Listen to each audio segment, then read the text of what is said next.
This happened 1 year ago. I was a freshman at the University of Texas. I needed to make extra money to fund myself.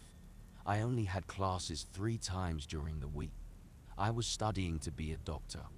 I was only taking basic college classes, so it allowed me to get a part-time job. I loved the fact that Uber Eats allows you to work whenever you want. It was a dark and stormy night in Texas when I embarked on my usual Uber Eats shift. It was around 9 p.m. and I received an alert on my phone that I needed to go pick up some food for someone who had just placed it. It was a restaurant called the Breakfast Club. Once I got there, I picked up the items. I remembered the order was chicken with waffles, cheeseburger with no lettuce, and some French fries. Once I got inside my car, I looked for the destination address. This happened to be on the other side of town. I had never been around this area. I started to drive. Usually when I'm delivering food at night, I tend to listen to podcasts to entertain myself. I remember I was listening to a podcast about the serial killer Jeffrey Dahmer. I had watched the Netflix series and was really into the story. I like scary stories. Midway to my delivery, I ended up getting a flat tire. I couldn't believe it. Just my luck. I pulled to the side of the road on a dark lit area. I didn't have AAA, but my father taught me how to change a tire, so I wasn't too worried. I let the person know in the app that I was running 15 minutes late. I was trying to rush so that the food wouldn't get cold. I finished changing the tire and headed to my destination. I was about 15 minutes away. Once I got to my delivery address, I noticed the whole neighborhood was not in the best condition. It looked creepy, but I figured this would be a quick delivery. I got out of my car, and the first thing I heard was some loud barking. I'm not really afraid of dogs, but these barks sounded like they were some pit bulls. I know these dogs can get aggressive. I walked towards the door and I knocked. I didn't hear anyone coming, so I knocked again. Finally, after a few seconds, a light turns on. This person opens the door while holding his pit bull with a metal chain. I noticed that the guy had some face tattoos. He seemed like someone who just got out of prison. My stomach sank. I didn't get a good feeling. I just wanted to get out of there quick. I tell him, I'm sorry for being late. He said that's not my problem, that I would have to pay him for being late. I said I delivered your food. Any doubts, you can speak directly with Uber Eats.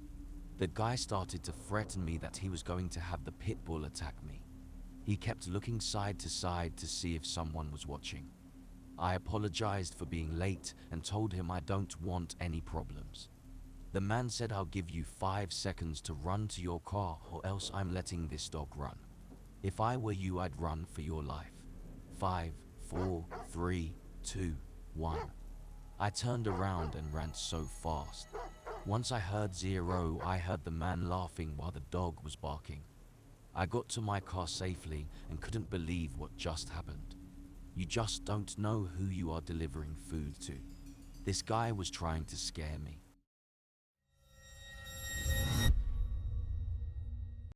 It was 2 months ago. I live in Los Angeles. I'm 45 years old and I do food delivery for Postmates and Uber Eats. After the pandemic, I had lost my job. The company shut down and looking for work at 45 years old is never easy. No one wants to hire you.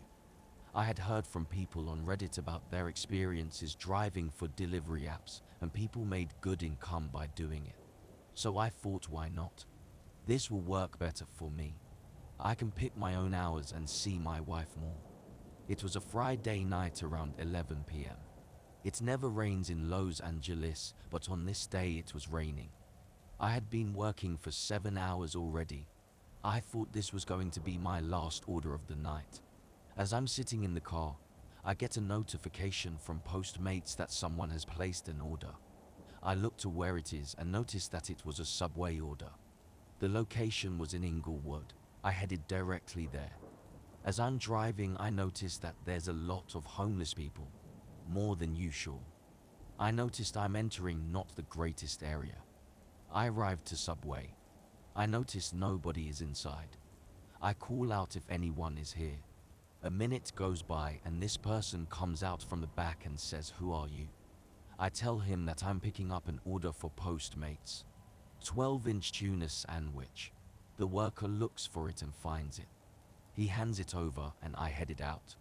I get inside my car to look at the delivery address and notice that I was only few blocks away from the delivery. Once I got to the address, I noticed it was a really old building. It was an apartment, but not in the best shape.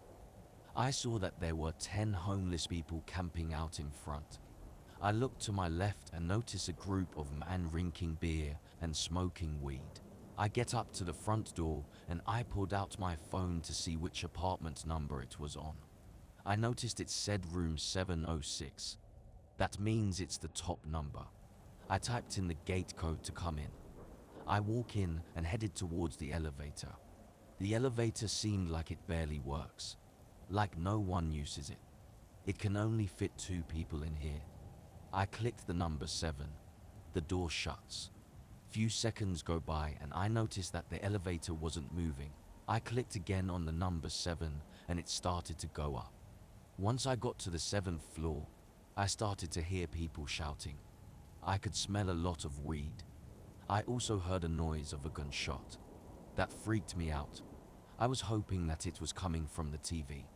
I get to the room and I knock on the door. Immediately the guy opens the door.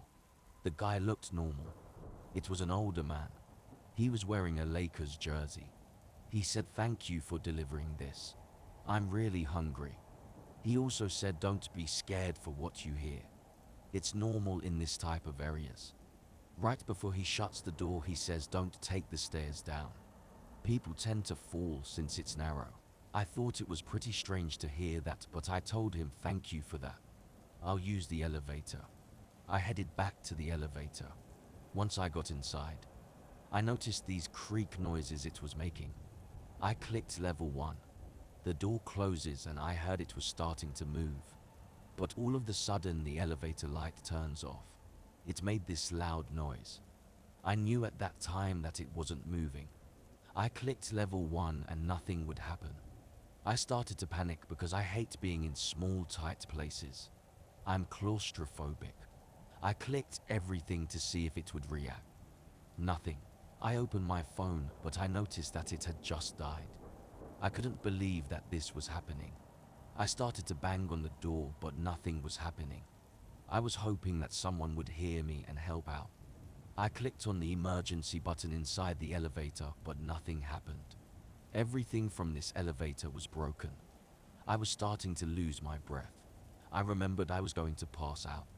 Next thing I know, I hit the floor. Lights out. I woke up to a paramedic giving me an IV inside the ambulance. I noticed that the firefighter team had been the ones that got me out. I passed out for about 30 minutes. I was told that someone had a feeling that someone was stuck inside of the elevator, that I was lucky to be alive. Ever since this delivery, I will not go inside of an elevator.